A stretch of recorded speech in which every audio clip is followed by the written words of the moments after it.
All right, y'all, we are starting off on a discussion, a deep dive all about squatting. I'm a big fan of the primary compound movements, specifically squats, bench press, overhead press, and deadlift.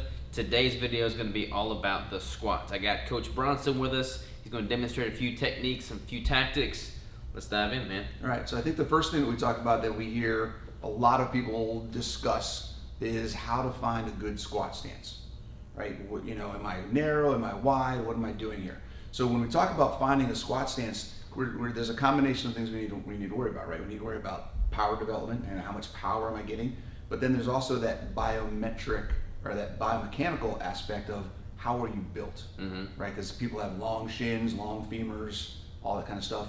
And then there's also the flexibility and mobility aspect of can you get in the right position one way versus the other. So when we talk about all that stuff, it's really like how do you start when you get into your squat stance? What's your process of figuring that out? So it kind of depends what I'm specifically trying to work. Okay. Typically, I'm doing squats. Like when I'm doing front squats, I'm doing more of a quad focus. I'm doing the standard high bar back squat. I like high bar. I'll just do like I like a fairly narrow position. I don't go very wide. I don't do like a sumo squat or anything like that. I go honestly just inside shoulder width. A lot of people recommend doing shoulder width. I like going just inside shoulder width. Okay. And I keep my feet pretty straight. I have a slight angle to them, like maybe 15 degrees, but for the most part, they're pretty close. Okay. That's what I do. And that's for all of your squatting? Yeah, I mean, sometimes. Front squat. Yeah, sometimes. I mean, front squat I'll actually go a little bit more narrow. I like a little bit more narrow front squat, but for the most part, I don't really go too wide. Okay. Sometimes I'll do really wide with a much lighter weight just to work on mobility stuff. But when I'm going heavy squats, it's pretty close. So you bring up a good point. There's another aspect, and that is what are you trying to work? Right. So when you're focusing on quads, you bring your feet in. The closer your feet are in together, the more quad focused, the more knee pressure you're going to get. The wider you go, the more glutes and back and hamstrings you're going to get. So for you, if your normal squat is like just inside your hips, that is probably more narrow than most people. But in your circumstance, you also have a lot more control and that mind-body connection with the muscles you're activating. So you can work a little bit more as opposed to someone who's not squatted before. Yeah, they're going to go narrow. Wider, they're probably going to be more knees and quads than anything else. So in general, what I do, particularly when we're talking about functional fitness, and getting someone like off the street or someone who's a beginner or intermediate squatter, is I basically have them stand in that neutral feet right under their hips, and then kind of say, just go 1 foot outside. So if the width of my foot is here, the outside edge of my foot is here, I just put my inside on that same line. Okay. If the outside is here, I just put my inside on that same line. Right. Gotcha. Another way to do it is if this is your normal jumping under your hips, just pop your heels out a little bit, and then go toes out. Right, and now you're in a generally good. It may or may not be perfect for you, but it's a good place to start. Right. And then when you're squatting, the actual squat, we're looking at a couple things. We're looking at the range of motion in your hips. Can you get into a good position? Are your knees above your toes? Right. If they're caving in here, you might be too wide. If they're caving in here, like going outside, you might be too narrow. Gotcha. So if I get in narrow and I go down and I'm like this, knees coming out like that, that's too close. Yeah. Okay. Also, we talked about feeling it in your quads versus your hamstrings. When I'm here, right, you can go here. This is extreme. I'll sometimes do that on front squats. Yeah, I mean, this is all, like that's all quads, right? Yeah. That's all quads and knees. But if you're narrow, you're gonna feel it in your quads and knees a little bit more. You ask the person, hey, where do you feel it? Yeah. You feel it back here, you feel it up here, let's adjust from there. When we talk about biomechanical adjustments, if you have shorter shins, you're probably going to be closer. Sorry, if you have shorter shins, you're probably going to be wider because that means your femur's longer, which means if I go narrow, my butt is going to be further away from center of gravity. Right. So if I have longer shins and smaller femurs, then I can bring my feet in more than most people. Gotcha. So all that stuff kind of plays into how we're doing this. I like it. Movement restriction. The ability to flex the hips, the hamstrings, the adductors, and get that hip position, pelvic tilt. I guess we are going to talk about that since I just brought it up. Yeah, we're going to demonstrate it now. So pelvic tilt is another piece that doesn't play into stance as much, but it does play in your ability to do the movement safely. Okay? Yeah. So pelvic tilt is, you've got three main positions, right? You've got forward pelvic tilt, the top of your pelvis goes forward. You've got neutral, top is going straight up and down, and you got posterior, the top is pointing back. Okay, we don't want to squat like this. Yeah. We don't want to squat like this. We want to push that anterior position so we engage the hamstrings. So if you notice, when I push back, my butt sticks out. That's starting to stretch the hamstrings. The bottom of my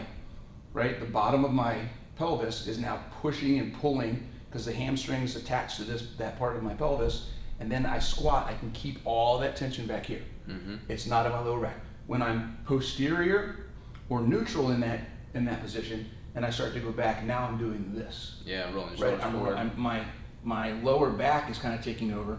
And what happens a lot is most people can keep that good hip hinge as they go down, and then they get to a point where their hamstrings are stretched as much as they're going to They start go, rolling forward. and then they start doing this. Yeah. Round. He doesn't like this word, but it's called butt wake. Okay, your hips start rolling the wrong way, and now all that pressure's in your lower back. You want to work on getting it to that. Your adductors and your glutes and hamstrings can stretch. You can stick your butt out and kind of compensate, fix that problem. Yeah. Okay, so butt wake, improper pelvic tilt, right, going down. For most people, it's not necessarily a bad thing if they're not going super heavy. Yeah. They're working on developing strength, they're working on doing stuff, as long as it's not like dramatic. Like Right. I get here and then all of a sudden start doing it. If you can Yeah. get most of the way down without it, you're probably fine for the most part. But you're going to want to fix it and get it better eventually. Let's do some squats, man. Do some squats? All right. Bar position time, y'all. What you got? You do a low bar squat, I do a high bar squat, so this is going to be a good opportunity to kind of compare and contrast some differences here. Why do you do a low bar squat? For me, it's more comfortable. I feel like when I get it low, it helps keep it closer to my center of gravity. I can get my arms in tighter, like everything is able to kind of compress and keep things tight. I just feel like I have more control without having to pull in as much. Like I'm just getting everything in, it's just naturally tight, and it's almost more like a shelf on my hands and in my back than it is me having to pull super tight to get it tight. Gotcha. For me, I'm the exact opposite with the high bar. I feel more comfortable with the high bar. I feel like I can stay more upright. But let's do some squats, man. You want to do a low? The other thing too we talked before is you do a narrower stance. Yeah, I do. Right, so stance. I'm a little bit wider than you are, Yep. and it helps me engage my hamstrings a little more. I can feel it more in my butt and my hamstrings when I'm in that little leaned over position. You're also quite a bit taller than me, so a lot of people that are taller tend to gravitate towards the low bar. Squat, yeah. So Center of gravity, man. It's all about center of telling you. gravity, right? So we want to go first? Yeah, All right. go for it, man. So when I get in, keep my hands just about outside my shoulders. I'm going to push this in, and I'm going to push as far forward as I can. So I'm using my hands as kind of a stop. And whatever my limit range of motion is, pushing in as much as I can, now that's where I'm going. So I'm actually lower than my shoulders. Lower than the top of my shoulders. Get under the bar, and here. Now I'm as tight as you can get, right? There's no movement in here. The bar's not going anywhere. When I actually do my squat, you'll notice I'm probably leaned over forward a little bit more than you are when you do yours, right? Now here, if you watch the bar go up and down though, it's still pretty much staying in a straight line, center of gravity. It's not moving forward, it's not moving backwards. It's just there. yeah, Right? So that's kind of how I do mine. I like to be really super tight. I get a lot of pull in my traps, in my rhomboids, in my scapula, pulling everything in as tight as Keeping it possible. tight? Yeah. see what I got here. So I'll keep pretty close hand placement as well. I typically put my end of my thumbs on the beginning of the knurling of the bar there. And then right there on top of my traps. Yeah, so you're above your shoulders. Yep, above my shoulders. Breathe in. And then again, put that narrow foot placement there. Like so. So you go low, man. Yeah, I go low. You go really low. But I like it, But your man. chest is a little bit higher, right? So that angle of your body is more vertical. Yeah. You have that more high. And I feel like, I don't know, like with that range of motion, it elicits a lot of growth, or it has for me since I started going that low. Yeah, well, so totally off topic, but the more resistance you can get in a greater range of motion is going to increase your growth. I mean, Absolutely. That's just how it works, right? You're That's using why more these muscle half and more reppers, like, these half Oh my reppers don't know what gosh. they're doing wrong. We would do a podcast on half rubbers. So yeah, that's cool. So that's bar position. With that, we could talk a little bit about knees. Yeah. Right, knees position, because we hear all the time you have to have valgus knees. Your knees need to be outside, Okay. Guys, your knee position is important as it affects your body position. Yeah. Okay? And safety, right? You don't want your knees caving in, right? That's just not safe. You can't generate power. It's not good for you. But you don't want them to come. You don't want to be pushing out so far that you're bow-legged and you're trying to squat like this. Or shifting to one side or the other. Right. Right. Crystal's bad about that. So what we're looking at when we talk about knees out is really two things. Your knees should be basically over your toes. Mm-hmm. So when you're pushing, because I see two things happen. A lot of people, particularly women, have a tendency for their knees to cave in. Right, their pelvic floor is weak. Their legs in general, they don't have a lot of strength to push out. Their glute med, all that stuff, pulling in this position is weak. So when you want to make sure that you're pulling out, you're pushing your knees out as much as possible. Get a band, something around, right? A band around. If you want to practice with a band around your knees, so you're pushing against the band, squatting lightweight, doing some reps, kind of feel what that feels like to develop the strength down here. That's a great way to do it. Yeah. It doesn't need to be out here, way over the pinky toe.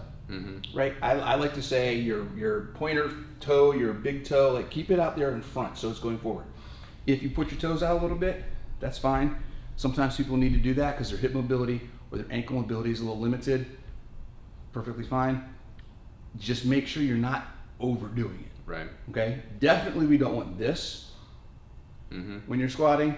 You don't want this when you're squatting. Your feet should be flat. The pressure, and I'm actually going to show you guys something. You see my nice green socks? Okay? Since you're barefoot anyways. Yeah, I'm barefoot. Okay? When you're squatting, you really want to think about creating 3 points of contact with your feet. So, big toe, outside of the pinky toe, and your heel. What you're going to do, you're going to grab the floor with your toes. Okay? And then you're going to push and twist your hips out. So you see when I do that, it kind of lifts, it creates an arch in my feet. Now my feet are stable. When I squat, okay, my knees naturally go out over my toes, right? I have a shelf here, I'm grabbing the floor. I'm not lifting my toes up like this. I'm grabbing the floor with my toes and I'm standing. So the weight is evenly distributed throughout my whole foot. What's interesting in saying that, like as a bodybuilder, when I'm doing bodybuilding poses, when I'm doing any kind of frontal pose, in order to really get my quads popping, I always like push into the ground and rotate out just like this. So, I mean, that makes all the quads pop in the bodybuilding poses, so it makes sense that would create more engagement in the squat. Absolutely. It creates more tension. It keeps things from happening here and pushes everything into here. Absolutely. So another reason why knee position is important is because it affects your body position. If you are tight in the calves, ankles, bottom of your feet, and you don't have the flexibility to get your knees forward over the toes. Now remember, we want them to go forward. Oftentimes you hear people say, don't let your knees go forward. We want your knees to go forward. You would have to have them go forward. They or else you have would to fall go forward. backwards. Yeah. Right, they have to go forward. Because if they don't go forward, you can't get vertical. You can't maintain that control and position. So what happens is, I'm tight here, right? Let's just use this as an example. I'm gonna pull this bench out. Don't run over your feet. Yeah. If I block myself, this is the same as what happens with a lot of people who have tight calves and hamstrings, or tight calves and ankles. When you go to squat, you'd fall forward. You fall forward. Your body's forward. All the weight is going forward. It's not staying center of gravity. You have to let your knees come forward. So if anybody's curious, like, am I tight? If you're leaning forward when you squat, you have tight calves and ankles. You need to fix that. So one of the things that you can do, right? You can go a little wider. That will help a little bit. But really, you just got to work on that, because we need you to be down here, right? If I'm tight, I'm here. Letting the knees come forward over the toes is what allows this. Yeah. Right? So in overhead squats particularly, I see it all the time. You don't want them to go massively. No, because you don't want to be, where are we? We don't want to be here and then come up and then all the weight. We don't want our weight in our toes. We don't want to go that far forward. We want to just go far forward far enough. We still feel an even push of pressure all from the front to the back of the foot, but our body changes to more upright. Okay. I feel like a lot of people get hung up on their toe or their knees going beyond their toes, that they assume they're doing it wrong. I think a good general rule of thumb would be, as long as the weight is in their heels, yes, then they're good to go. And even in the heels can get a little hinky sometimes because Not then people all in the heels, but right. So you should be predominantly. able to push through your heels. Right. Right. So the weight is going to be fairly evenly distributed through the foot, but you should be able to push through the heels. Yeah. That's really the big thing because you want to engage the biggest muscles in your body. So if When your you're doing knee is heavy going swings. beyond your toe, but the majority of the weight is from the ball of your foot to the heels, Yep. then you're still solid. You're probably still good. Yeah. And again, that can change based on biomechanics, the length of different bones, and all that other kind of stuff. Yeah. All right, let's talk about front squats. Front squats is another variation of squats, obviously, and like we said in the back squat video, it's going to target more of the quadriceps. Right. So as a bodybuilder, I want to make sure I'm hitting everything I can. So Yep. front squats are great. There's a lot of front squats in CrossFit.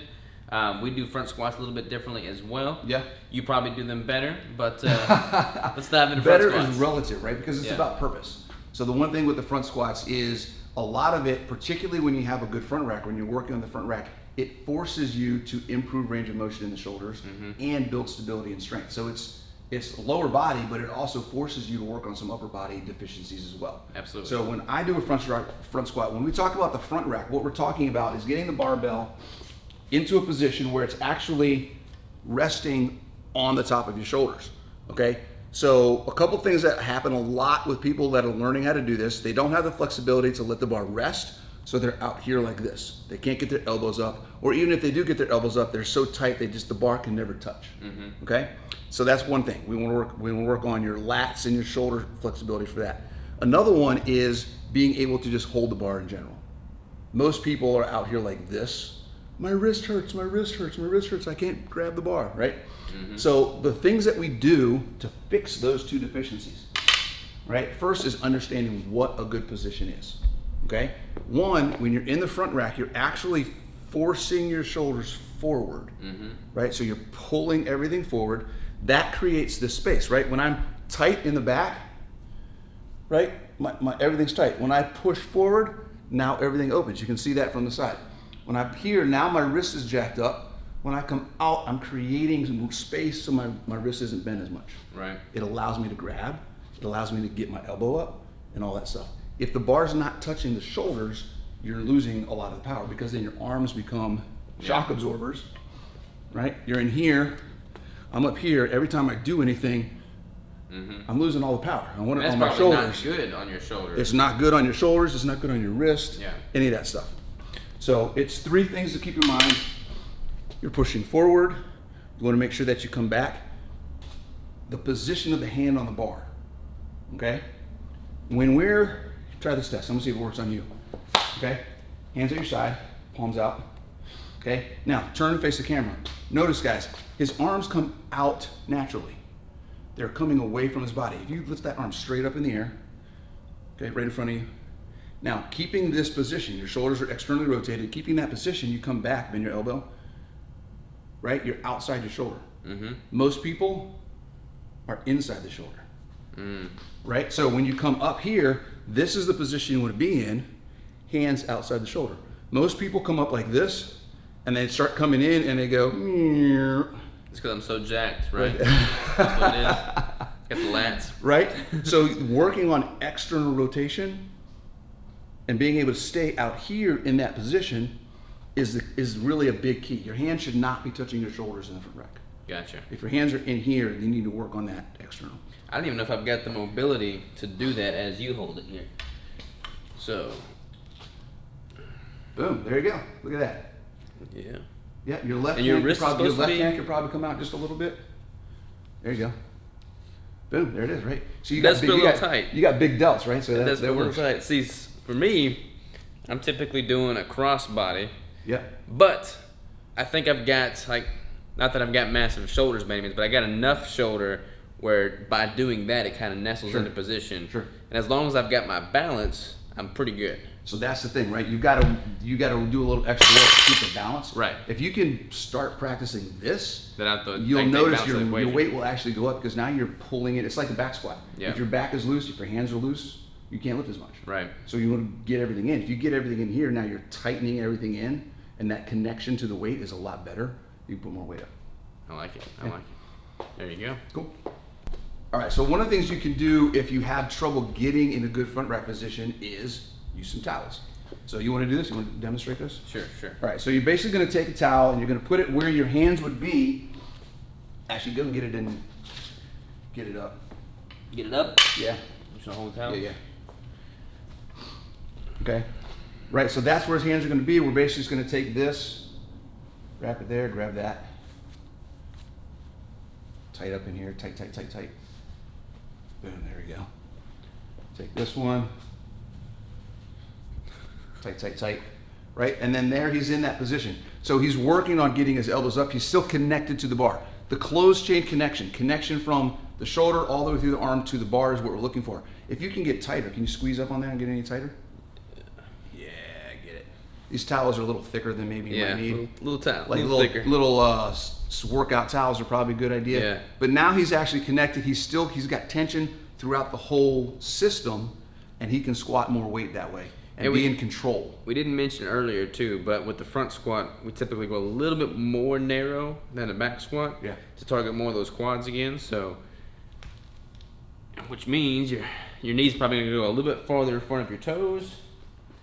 But as long as the weight is in your heels, good to go. Yeah, and that's from a bodybuilding perspective.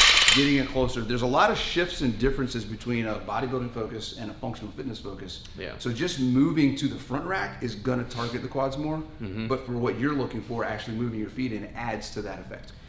It's kind of fun. This could be a whole topic in itself, but when you look at what like powerlifters are trying to do, for instance, they're trying to decrease the range of motion to get as much weight up and have the most powerful stance they can. Bodybuilders are trying to be as inefficient as possible in that regard, because the longer the range of motion, the more inefficient it is, the more stimulus, the more reason the muscle has to grow to adapt to that stimulus. So from like a sheer functional standpoint in moving weight from A to B, bodybuilding is not the most efficient thing, but it's more efficient in building hypertrophy growth. Hypertrophy growth. So overall size growth, physique change, composition change. Yeah. The difference being, when you talk about functional fitness, one of the things that is key is primarily different between functional fitness training, bodybuilding, and powerlifting, or even Olympic lifting, is that functional fitness training tries to keep things as consistent across the board regardless of the movement. That's a good point. Right? So when I'm doing a squat, I want to try to stay the same stance if it's a back squat, overhead squat, front squat. Yeah. Right? When I'm doing a deadlift, unless I'm specifically doing a sumo deadlift, if I'm doing any other kind, it's the same stance.